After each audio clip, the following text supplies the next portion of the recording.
Oh, that was dope. Now, you gentlemen should head on down that trail and not look back. I would hate to have to clean my gun today.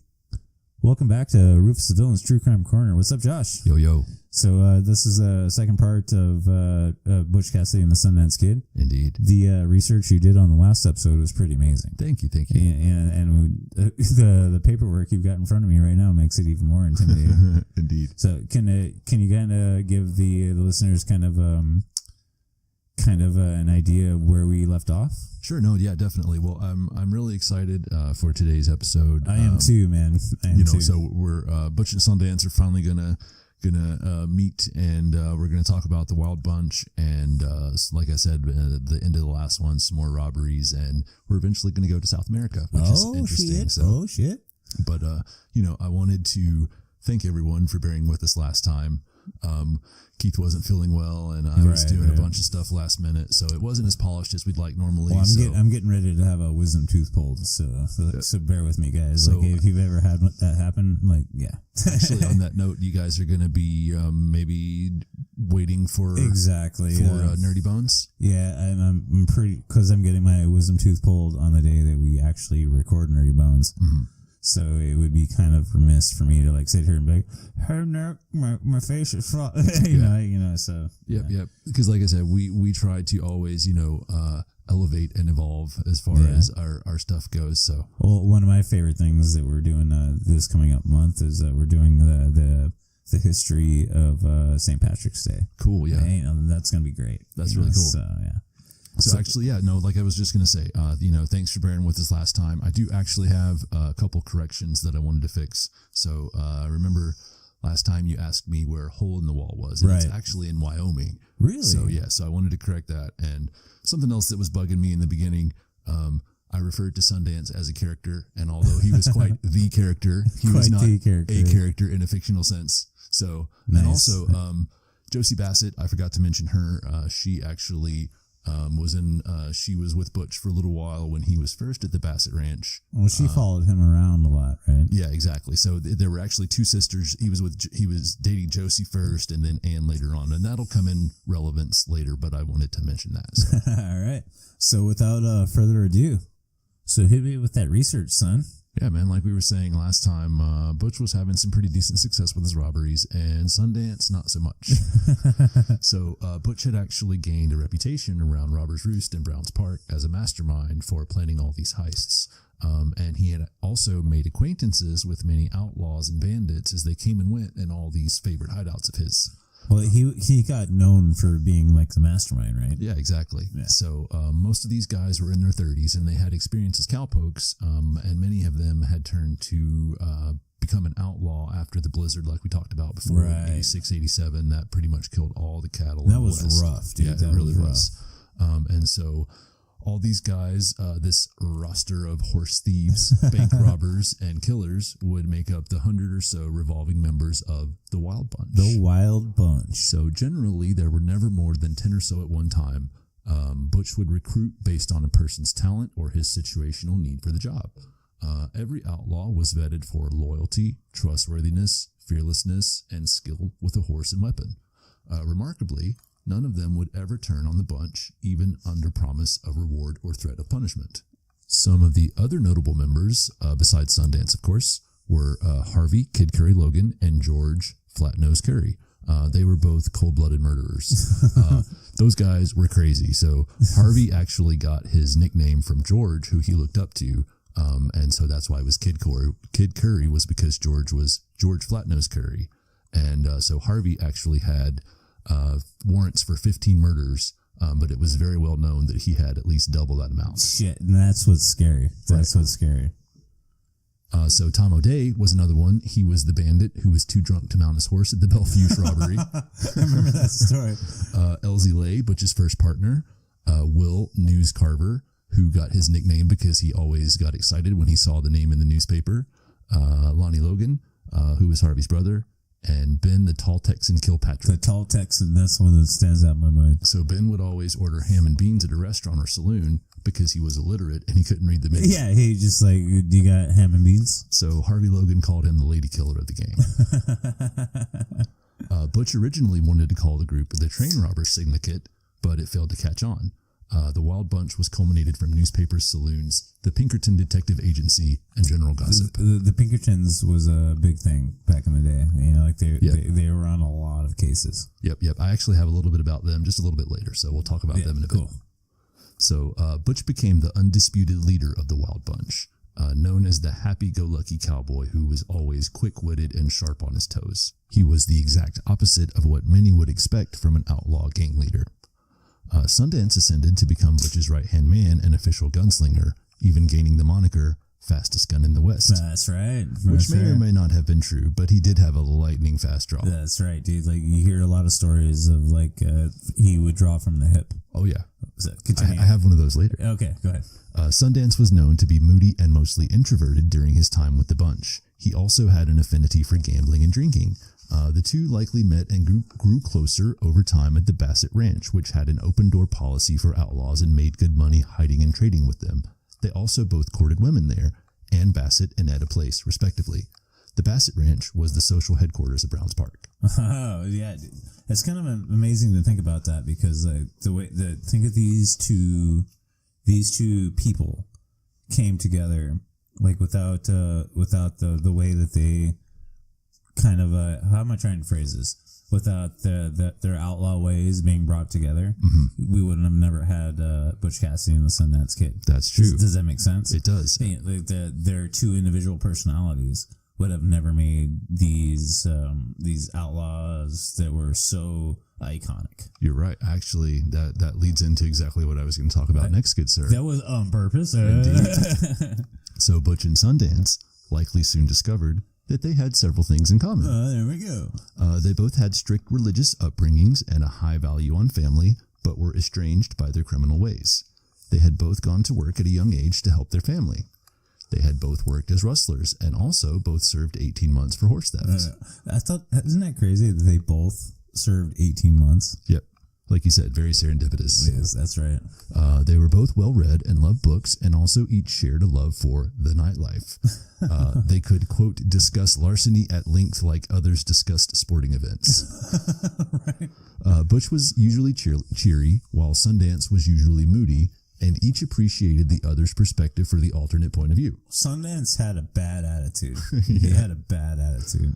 Also, neither of them believed in murder for monetary gain and instituted policies to discourage extreme violence, preferring intimidation or negotiation. And that was a policy in the Wild Bunch. Definitely, yep. Yeah.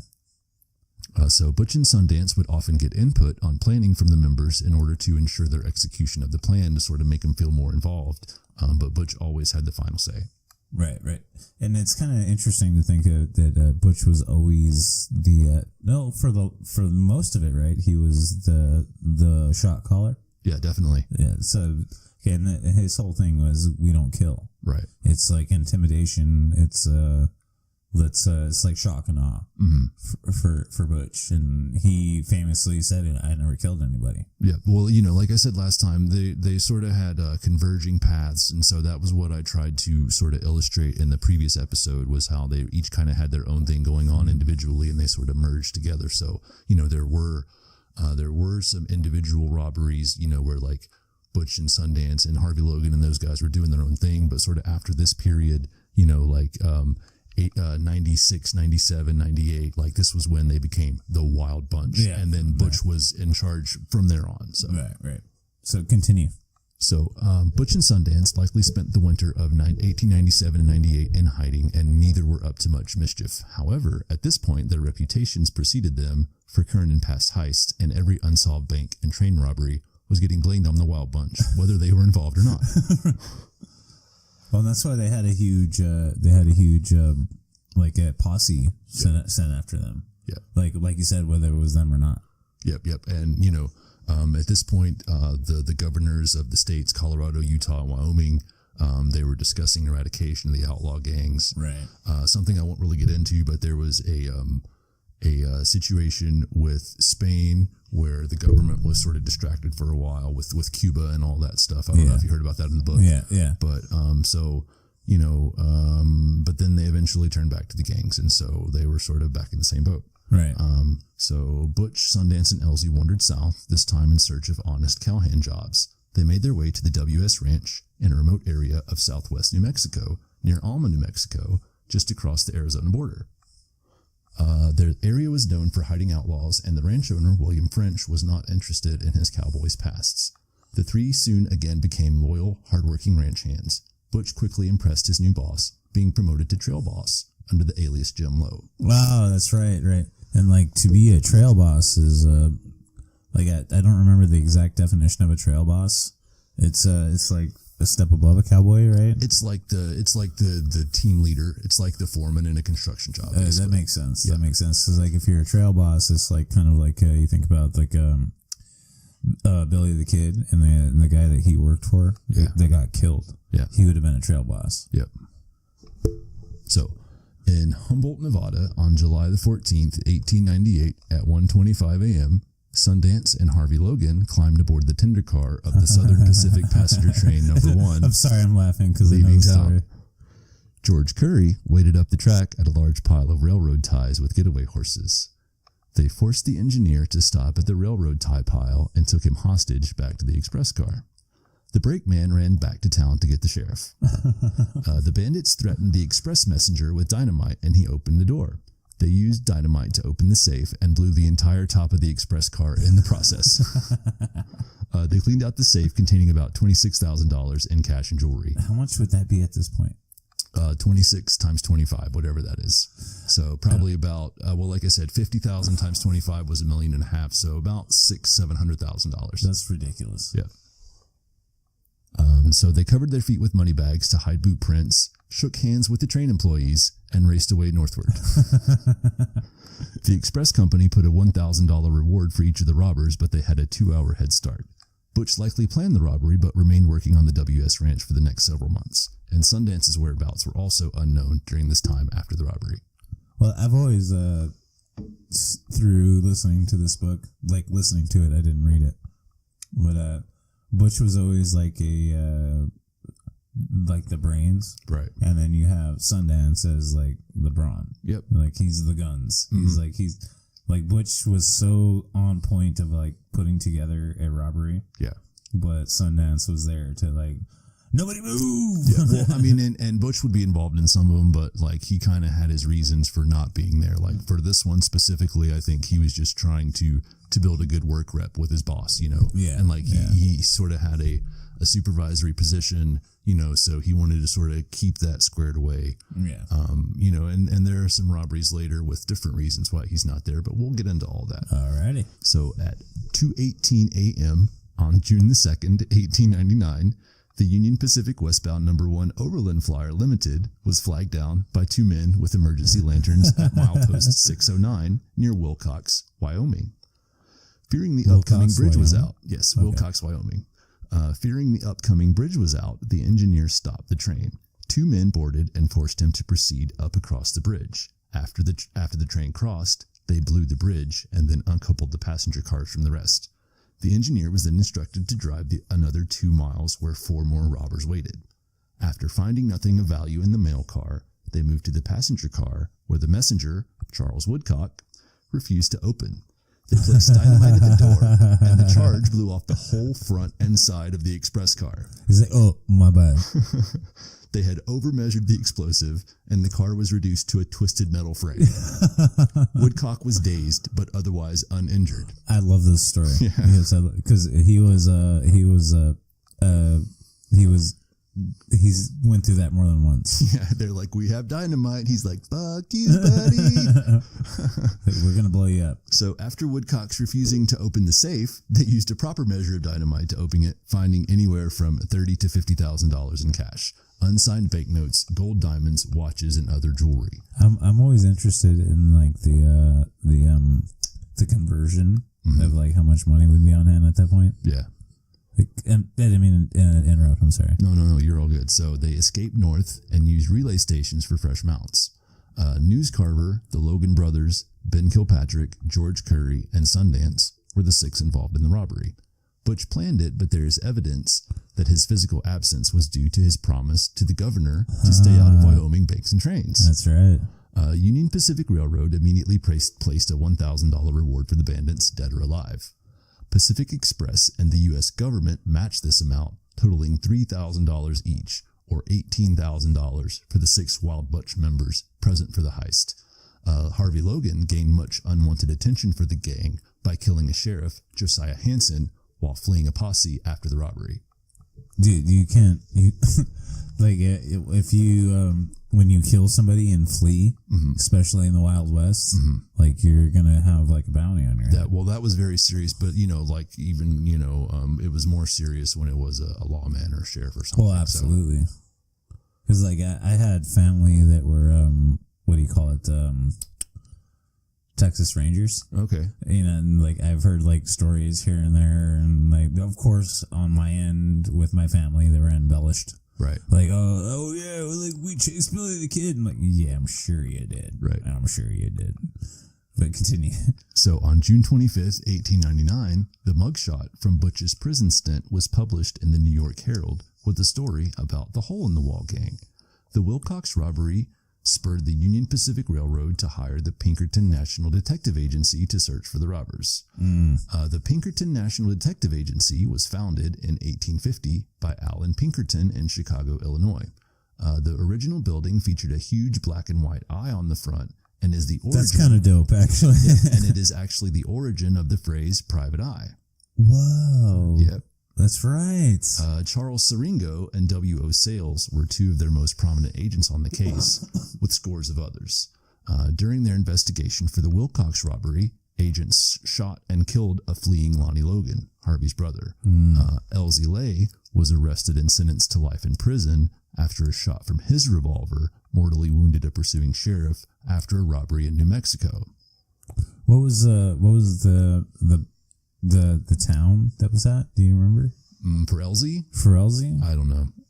It was in New Mexico. That's all I have. Yeah, I was trying to remember because I was thinking about that exact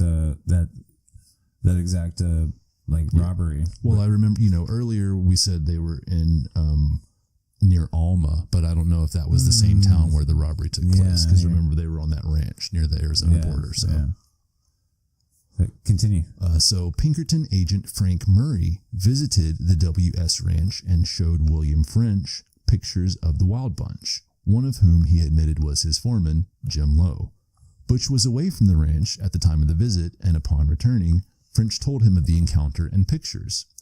Butch seemed unconcerned with the information, stating casually that he had seen Murray in the Alma saloon and bought him a drink. The part that Butch omitted was how he had actually saved the agent's life by protecting him from other Wild Bunch members present, who of course were at war with the Pinkertons. Butch had also intimidated Murray enough to keep him quiet about Jim Lowe's true identity, but Butch knew that more Pinkertons would soon be on the way. And so he soon left the W.S. Ranch, and perhaps due to the culmination of recent events regarding the Pinkertons and Elsie Lay, Butch was seriously considering getting honest work and leaving his outlaw ways behind.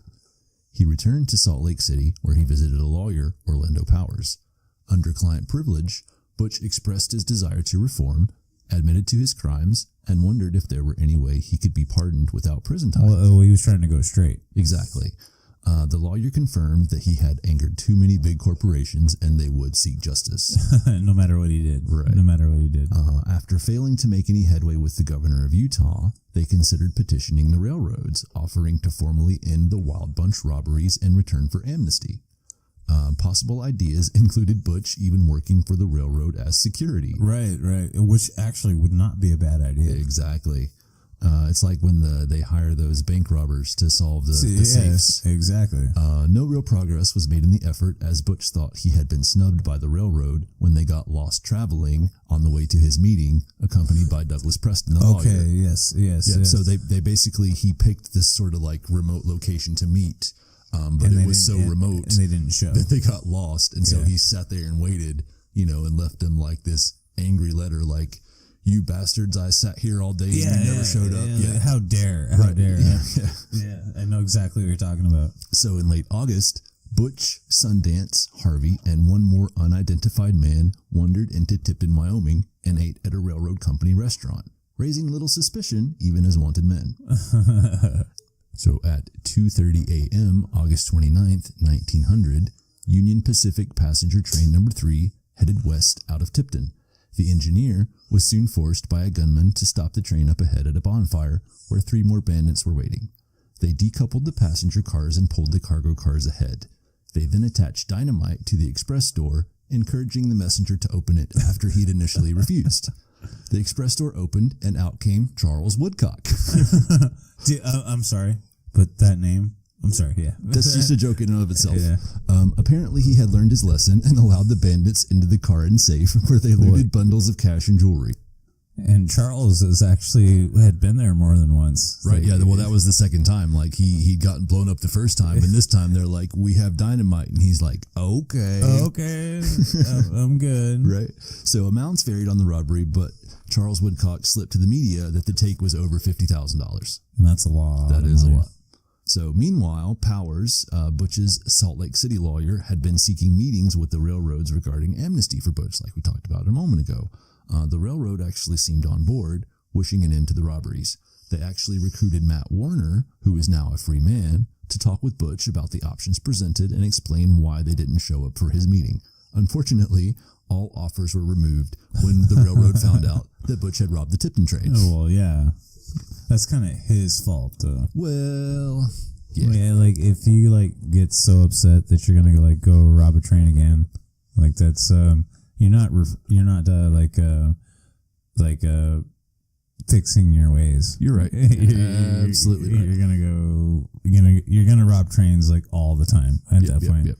So, on the morning of Wednesday, September 19th, 1900, Butch, Sundance, and News Carver were in a saloon in Winnemucca, Nevada, with a shot or two of Say whiskey. that again, Winnemucca?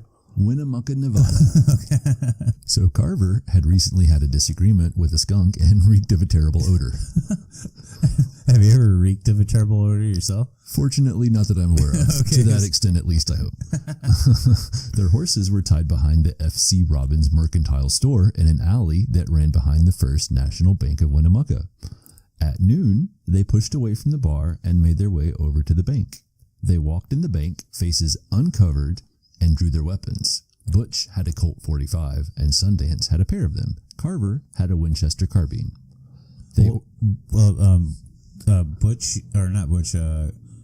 Sundance used to actually be known for having two weapons at a time, right? Yep, you're right. So they ordered everyone to raise their hands as Carver stayed by the door and Sundance moved the customers against the wall, while Butch took the head cashier, George Nixon, to the closed vault. Nixon initially insisted it was time-locked, but Butch knew they didn't time-lock during customer hours, so he put a knife to the man's throat and convinced him to open it. Butch put all the gold in ore sacks and grabbed all the cash from the drawers. The total was $32,600. They led the hostages out the back to a small fenced yard where they leapt the fence and escaped to their horses. I remember actually listening to that in the book to where they jumped over a fence. They did, yep. To get to their horses and take off. Mm-hmm. But where are we at? So they raced away from town parallel to the railroad tracks to the standard relay points and then northeast into the wilderness.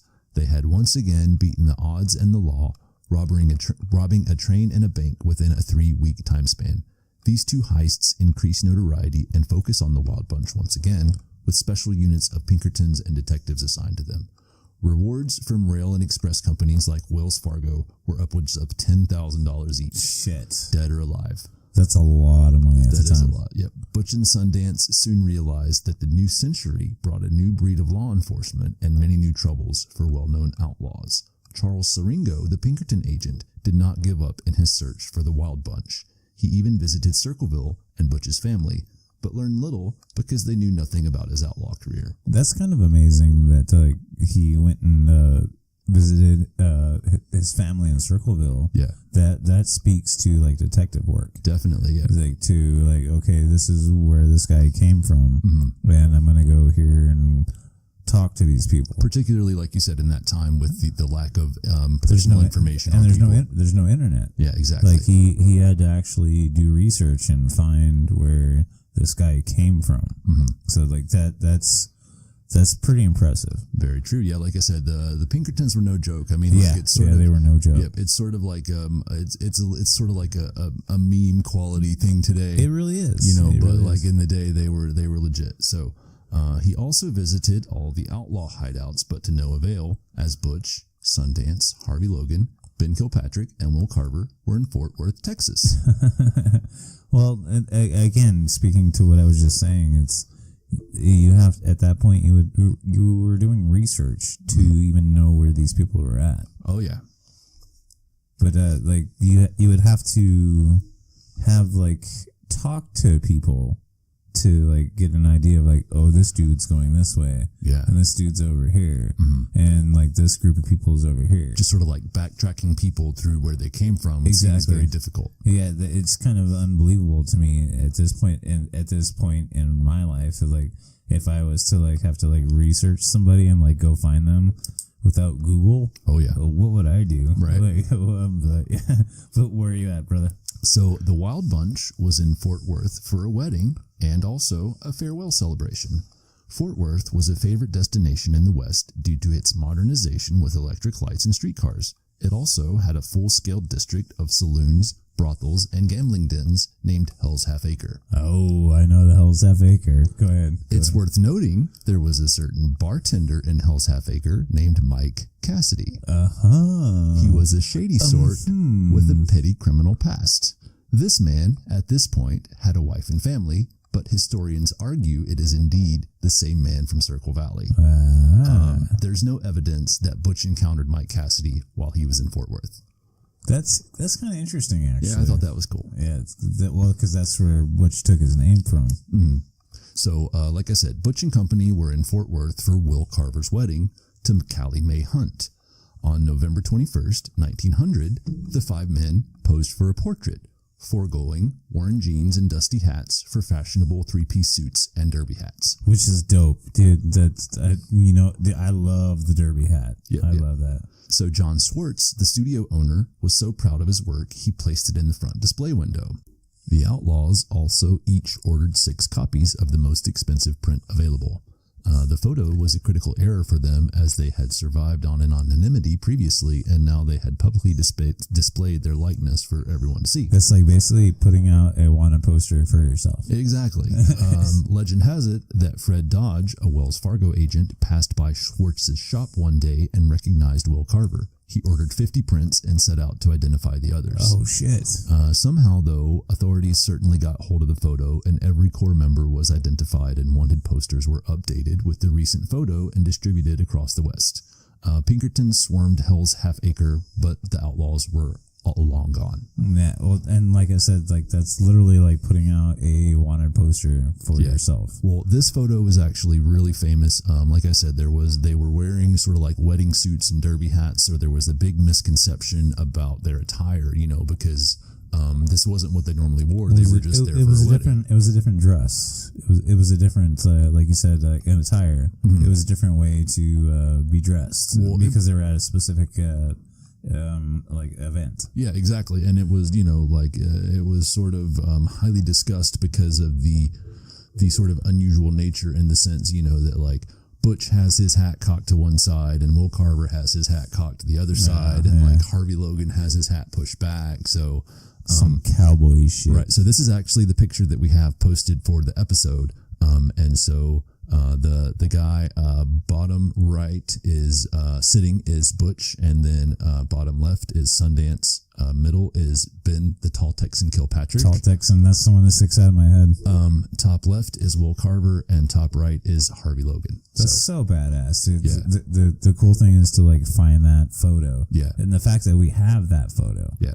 The fact that like here in 2019, we actually can have a photo of the Wild Bunch. Yeah, that's really cool. And like I said, it's really one of the only photos available, and so that's why people are always like, well, why are they wearing suits? Because they're supposed to be cowboys, right? But wedding. I mean, exactly, they're at a wedding. And so this, and there's a couple of pictures with like Sundance and Etta, but those are really the only pictures available of them at all. Right. So where do we go from here? So Butch and Sundance realized that the new century's law enforcement and technology quickly saw the Wild West closing in around them. New procedures and communication abilities like long-distance telephone lines limited their places to hide. New superior procedures and security on trains like nearly impregnable express cars and vaults, and highly motivated security with new weapons like repeating shotguns severely limited Outlaws' targets for robberies. Mm-hmm.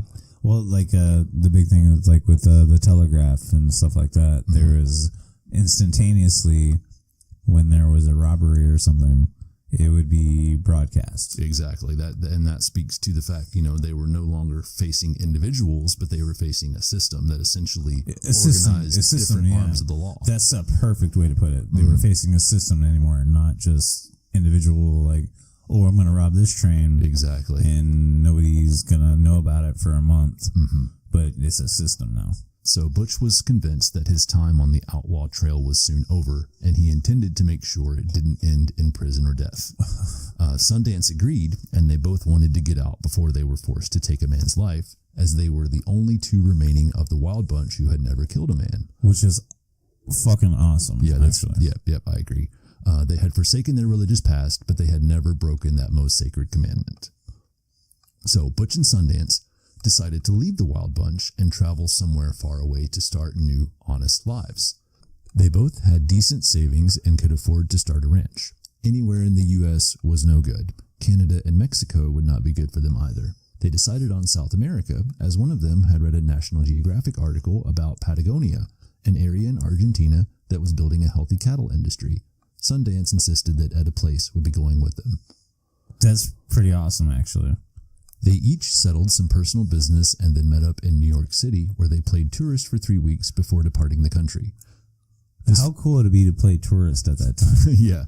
This was the time period I was talking about where Sundance buys the watch at Tiffany's. Right. A Tiffany watch. Yes, exactly. Butch traveled as James Ryan and Harry and Etta as Mr. and Mrs. Place. On February 3rd, 1901, Sundance and Etta posed in New York City studio for their now famous photo together. On February 20th, 1901, Butch, Sundance, and Etta checked out of their boarding house and went to Pier 32, where they booked passage on the SS Herminius. Passports were optional and not required by law at this time. That's crazy. Yeah. The following morning, they cast away for Buenos Aires, Argentina. Oh, shit. Buenos Aires. So the ship arrived in Buenos Aires on March 23rd, 1901. They contacted the U.S. Vice Consul, who was able to provide them with a good starting location in Patagonia for their ranch. The area was located in western Chubut territory near the valley of Cholula. Chubut.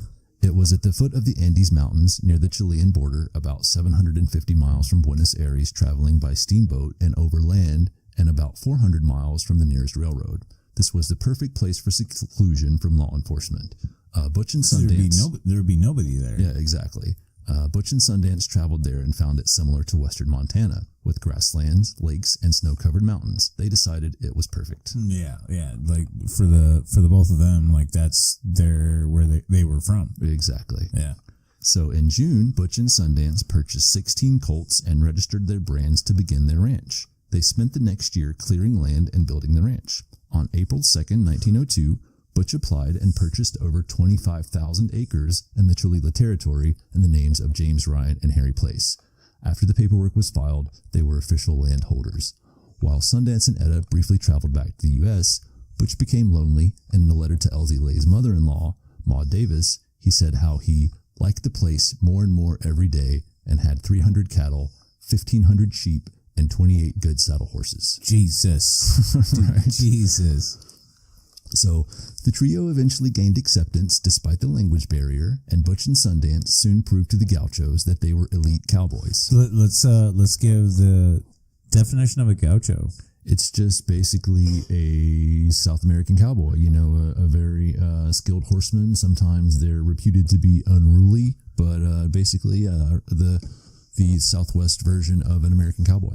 The cool thing about them, from like why I wanted to bring this up, is they're very skilled. Yes, they're horsemen. They're saddlemen. Right. They're I forget what it's called when you're good with the lasso. Oh yeah. Well, that was the thing is they were sort of they didn't think that Butch and Sundance could live up to the same skills that they had, but they quickly found out otherwise. Yeah. So let's keep the story going. Sure. So in early 1903, The Pinkertons learned of the Outlaws' general area, but would not spend the resources to go all the way down to get them, and so they were safe for the time being.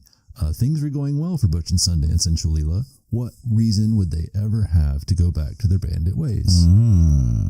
So, in February of 1905, two Americans calling themselves Brady and Linden checked into a hotel in the town of Rio Gallegos in southern Argentina. On February 14th, Brady and Linden pulled Colt 45s in the bank of Rio Gallegos before closing time. Forcing the head banker to open the safe, they took over $100,000, then ran outside to horses and out of town. Traditionally, Butch and Sundance were blamed, but there is evidence to the contrary. In 1997, a symposium of scholars and outlaw enthusiasts gathered in the Chubut province to determine guilt for the robbery. The description of the robbers didn't fit them. Butch's alias, Santiago Ryan, was found on a receipt for a purchase in Cholila at the same time, and furthermore, a government agricultural census survey taken in February 1905 states that they were present at their ranch, and Rio Gallegos, where the robbery occurred, was 750 miles away. That distance speaks a lot too. Like, that's such a weird thing. Yeah. Continue. So, but even though there was all this evidence that they weren't involved, the police chief in Buenos Aires had a Pinkerton wanted poster and decided that since they were famous bank robbers, the Pinkertons, man, fuck those guys. Right? He decided that since they were robbers and a bank was robbed, that they must be the guilty party. Right? So he issued a warrant for their arrest. The local sheriff in Cholila was friends with Butch and Sundance and didn't act on the warrant, instead warning them of the impending arrest. Nice. Other lawmen were surely on the way, and so they decided to go on the move again, leaving behind their new home and all their hard work. The Rio Gallegos robbery was never solved, as the authorities never investigated any other leads. That's the crazy thing is that, this was in Argentina? Yeah. So in Argentina in the 1800s, there wasn't a lot of Westerners there. Yeah. Well, that was the shitty part, was that they put in all this work on the ranch, and for something that they didn't do, now they had to uproot and leave. So yeah, and that's shitty, like you said. They were a very small ratio of Westerners in the area. Yeah, very few English speaking people, which definitely made them stick out, and that'll become a factor a little bit later as well. So on May 9th, 1905, Butch, Sundance, and Etta boarded a steamer and sailed to Chile. After receiving transferred funds from his ranch in June, Butch's exact location in the next several months is unknown. Sundance and Etta likely returned briefly to the States, as they occasionally did. Well, just to interject on what you were saying, people at that time, it was really hard to know exactly where they were at a very specific time. Yeah, we touched on that a little bit last time. Well, you can't forget about that, though. Definitely. It's super hard to know exactly where somebody was. Mm-hmm. So in December 1905, the three were reunited in the town of Villa Mercedes in San Luis, Argentina, which was a commercial center for cattle. On Tuesday, December 19th, 4 horsemen tied their mounts at the hitching post of the Banco de la Nación. One waited outside while the other 3 burst in with guns drawn, demanding the safe contents. They looted around $90,000 and were gone in under 4 minutes on their horses, going south of town. $90,000. $90,000. What is $90,000 right now? A lot. Yeah. Oh, well, not right now, but So again, 90 times 25. So whatever that is. So a pursuing posse allegedly wounded one of the outlaws, so they stopped to care for the person and exchanged heavy gunfire. They fled to a series of relay stations where they easily outran pursuers. That was a big thing with Cassidy, is he would set up relay stations, switch out horses and stuff like that. Yep. So within 5 days, the Pinkertons had contacted Buenos Aires newspapers with the information accusing James Ryan, Harry Longabaugh, Miss H.A. Place, and Harvey Logan of the Villa Mercedes robbery. Local bar patrons identified them all but Logan. So, after traveling to the port city of Antofagasta, Chile, Butch, Sundance, and possibly Etta once again disappeared from proper historical record. Butch and Sundance would reappear soon enough, but Etta simply disappeared, without a trace, forever gone. Nobody knows. Nobody knows. That's the big thing in the book, is nobody knows. There are several theories, but the most plausible are that she either took her share of the loot and went her own way, or she was the one that was mortally wounded in the Villa Mercedes robbery dying in the arms of Sundance, and buried somewhere that only Butch and Sundance know about. That's kind of awesome. That's kind of what I think happened. Not awesome that she died that way, but it's like super, super like Wild West. Yeah. For something like that to happen. I agree. So throughout the 19th century, silver mines in Bolivia played out and eventually were replaced by tin mines. In the beginning of the 20th century, the invention of the vacuum-packed tin can and production of automobiles increased the demand for tin. Recent additions to rail lines created a worldwide market for Bolivia in the tin industry. So in 1906, an American going by the name Santiago Maxwell was hired by Clement Rolla Glass to buy and handle livestock for the Concordia tin mines in Tres Cruces, Bolivia. The mine was at 16,000 feet in the Santa Fe La Cruz Mountains in the Bolivian Andes. Using his new alias, Butch was hired at $150 a month, plus room and board. Butch often impressed his new boss, one day taking $200 to buy mules and coming back with a string of excellent animals and $50 left over. He loved that. A string of excellent animals. Yeah. And $50 left over. He's like, I bought a bunch of badass, like, dogs. Well, it was mules, but yeah. Yeah. So, Butch was chosen to escort the payroll to the workers, which often topped $100,000. Sundance also found a job working for a railroad construction contractor, breaking mules and driving them. Sundance soon made his way to the Concordia Mining Company, with Butch vouching for him, where he was hired as a payroll guard. So he was a payroll guard. Yeah, they were both payroll guards. Yep. That's pretty interesting. Yeah. So Butch and Sundance soon met Percy Seibert, Glass's mining engineer, who wrote of interactions with the pair while developing a friendship. He described Sundance as being distant, even sullen, and often drinking heavily. Perhaps this was due to the absence of Etta.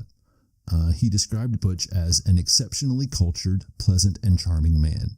They often ate Sunday dinner together, where they would play records on Seibert's wind-up gramophone. That's actually kind of awesome. Yeah. That's actually I picture myself like sitting on like a porch and listening to a wind-up record with Butch Cassidy and the Sundance Kid. How cool would that be, dude? Yep.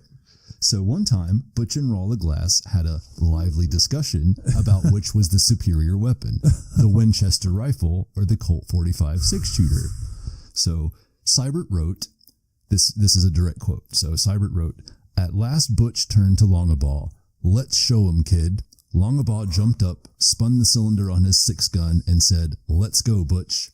Cassidy looked around and selected 4 empty bottles. He tossed 2 to Longabaugh and kept the other 2. Outside, both outlaws settled into a semi-crouch and then threw the bottles high into the air. Oh. I never saw anything like it. I never saw 2 guns drawn faster, and I was with men skilled in firearms all my life. Before I knew it, the Colts were in their hands and they were shooting.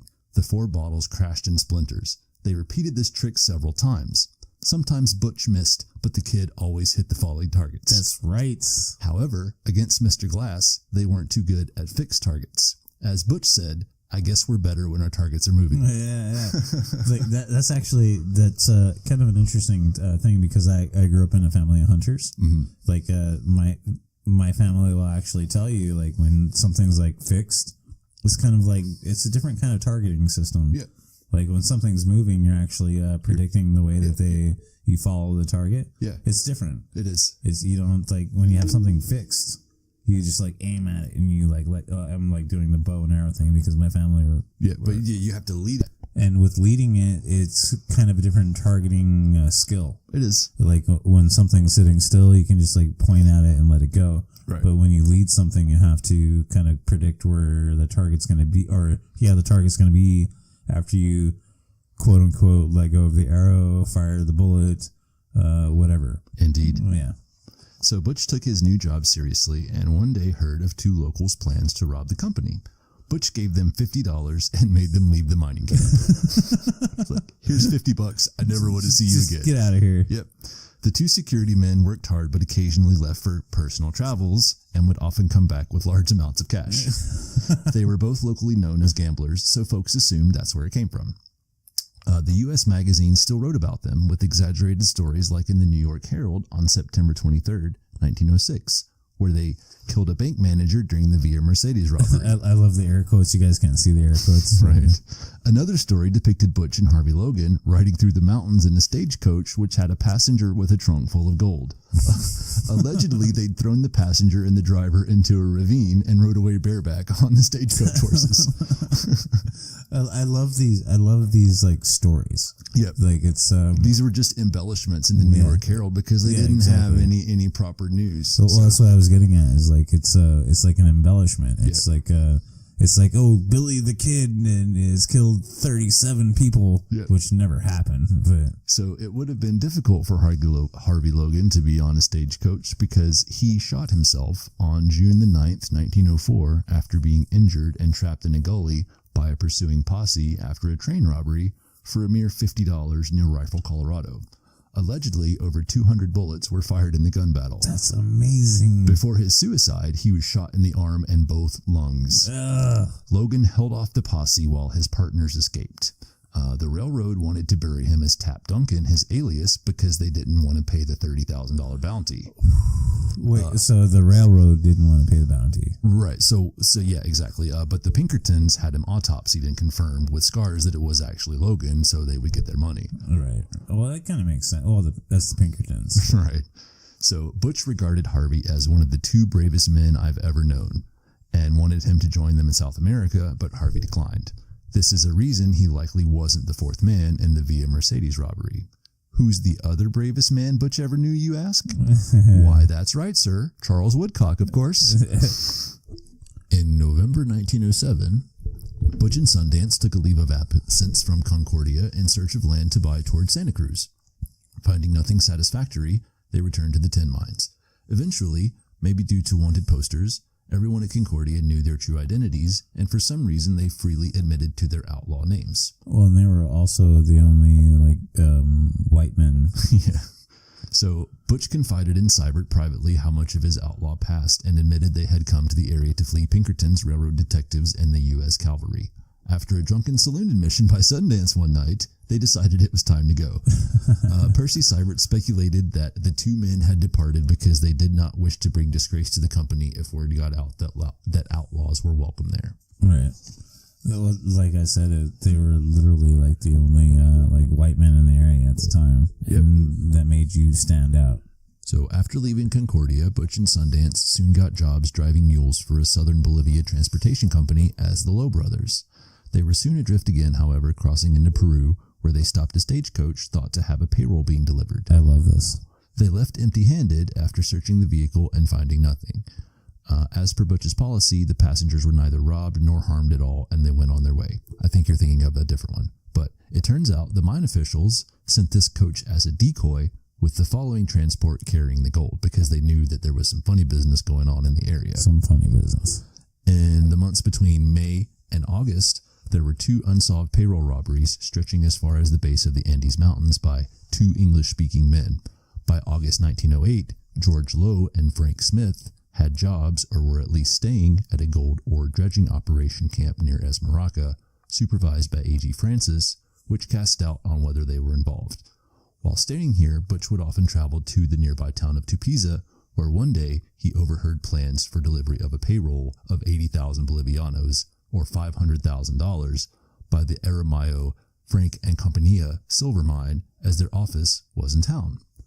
The mine was in Quichisla, a 3 days ride away. They checked into a local hotel and kept constant surveillance on the office. That's kind of amazing at that time, because you would have to be on horseback and know about things in a town. Yeah, you'd have to be there and actually have surveillance. Yeah, well, so when they were at the operation camp, the gold camp, like I said, Butch would go into town and he was actually trying to case the bank when he overheard plans for this payroll delivery. That's insane. So on November 3rd, 1908, Carlos Perro, his son Mariano, and a third man departed the office with two heavily laden pack mules. The outlaws followed from a safe distance, confirming they were headed toward the mine.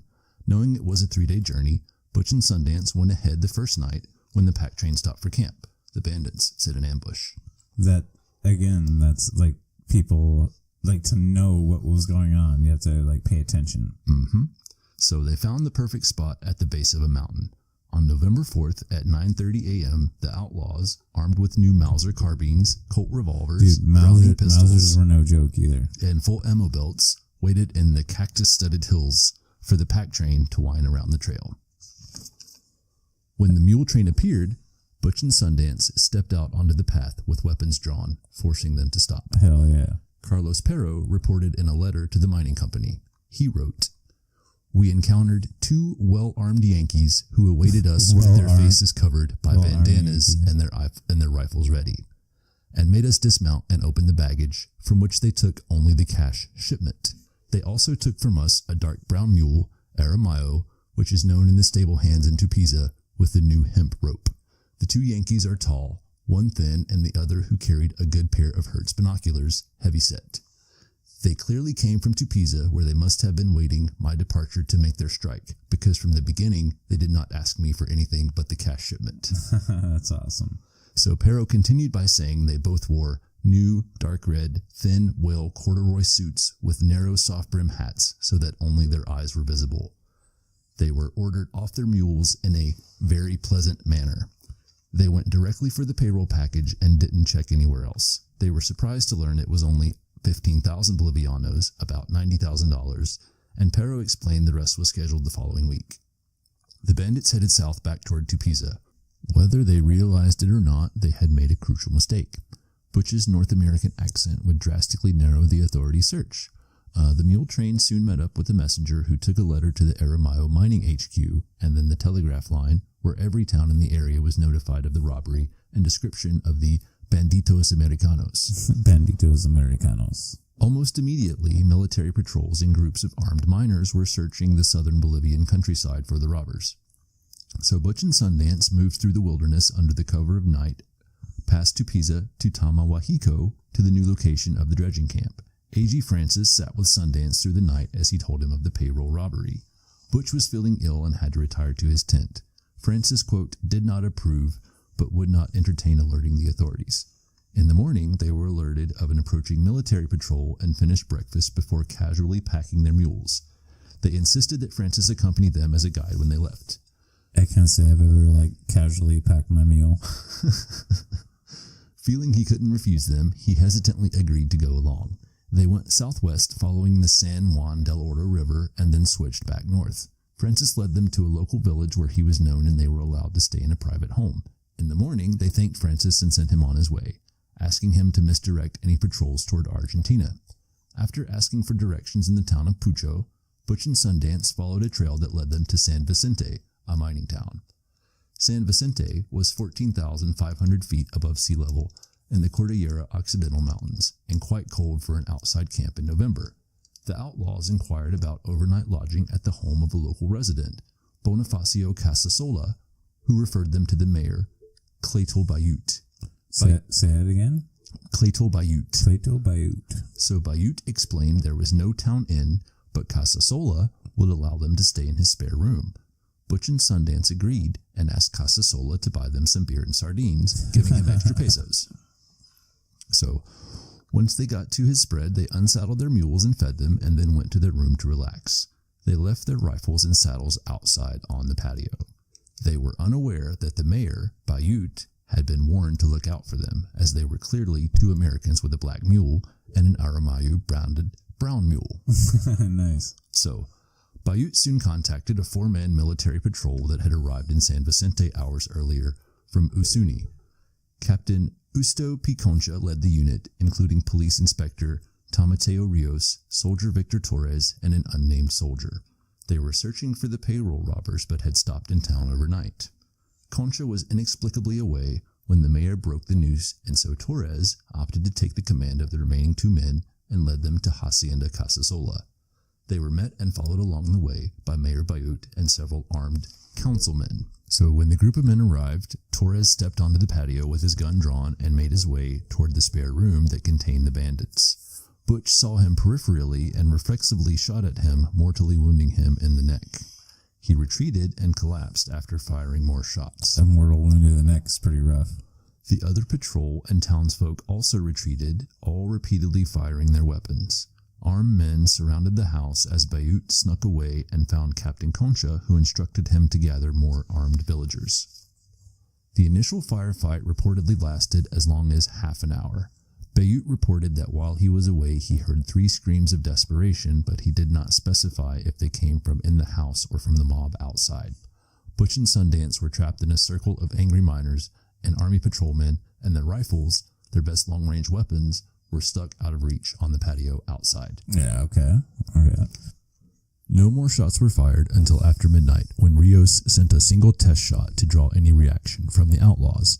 They remained sieged in the room as the townspeople waited in the cold. Captain Concha waited until 6 a.m. to go in the house. In the room, they found the bodies of 2 men. One was in the doorway, and the other was behind the door on a bench. Remigio Sanchez, a local miner, described the scene. The captain entered with the soldier, and then all of us entered and found the smaller gringo, Butch, stretched out on the floor, dead, with 1 bullet wound in the temple and another in the arm. The taller one, Sundance, was hugging a large ceramic jar that was in the room. He was dead also, with a bullet wound in the forehand and several in his arm.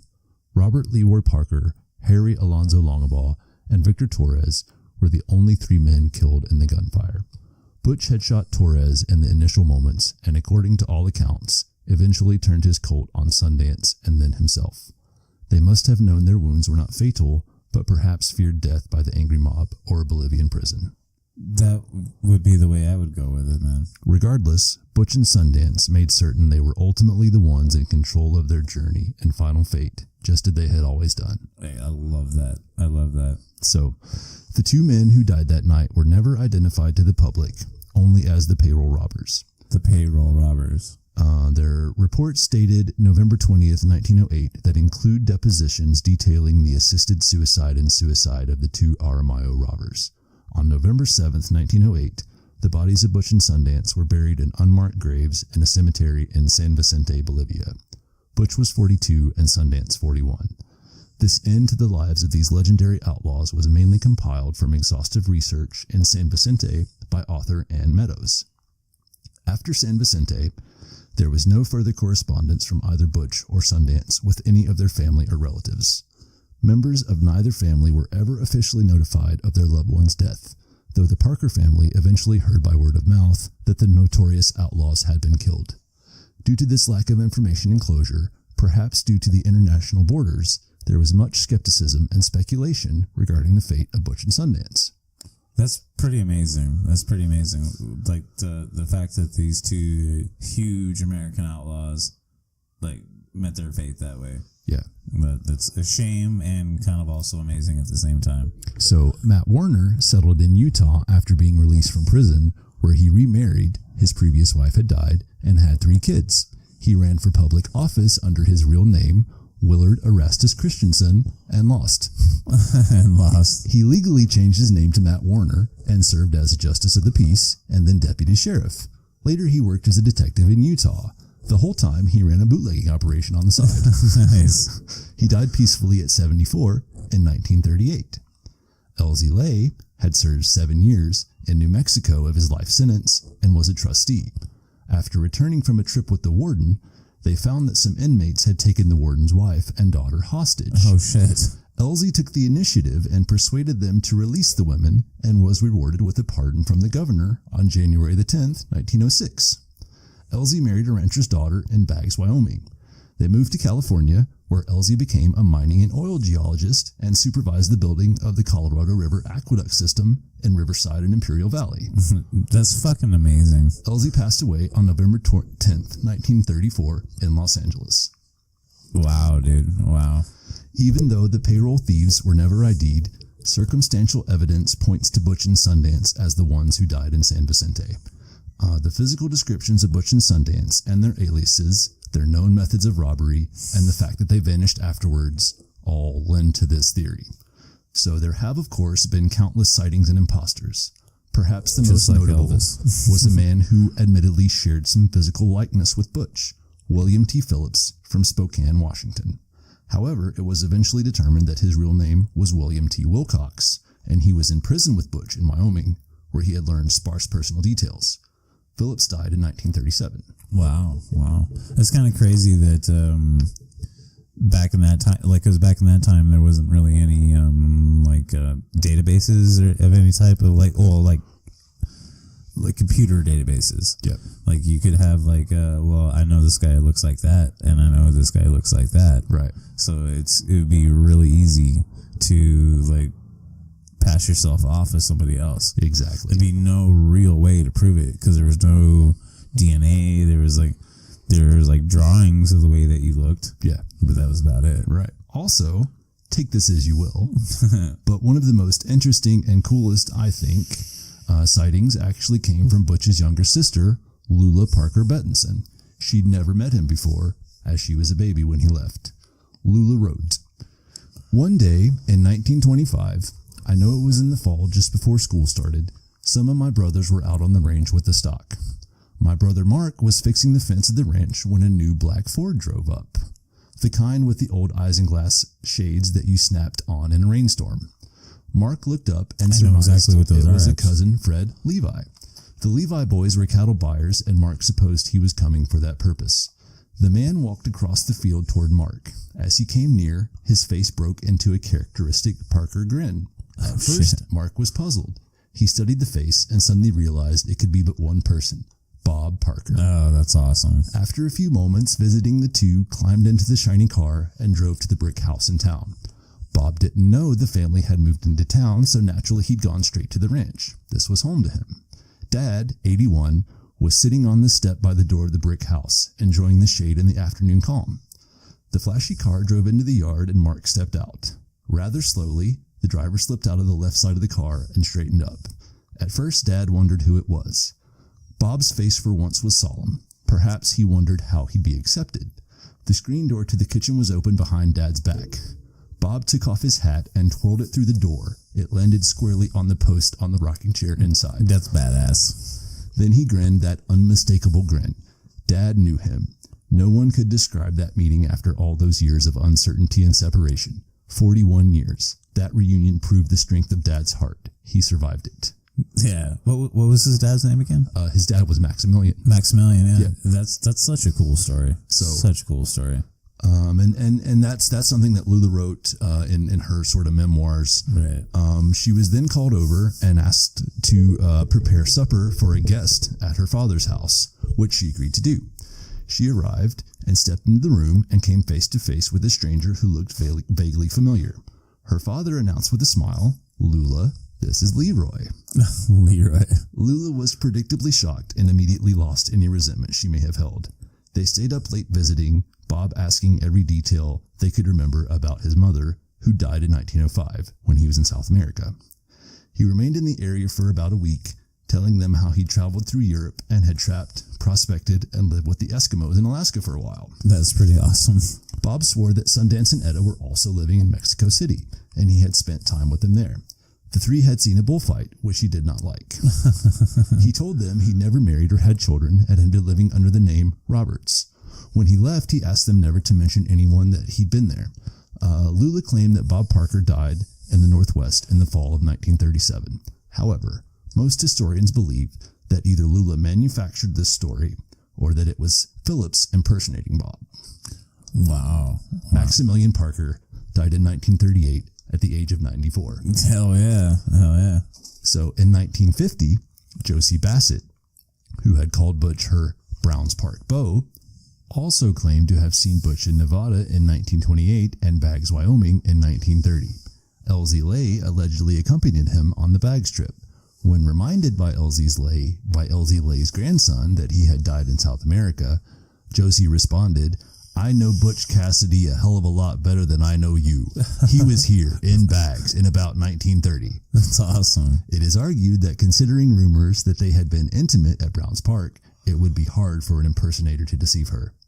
And so it would seem, as these things go, the legend of Butch and Sundance lives on. Hell yeah. What an awesome story, man. Thank you for doing such awesome research, dude. Thank you. Like I said, I hope I didn't bore you all with my blather. No, dude. Like, that's, anytime that you take the reins on the show, it's a very different way that I do it, which I really think that gives a awesome flavor to the show.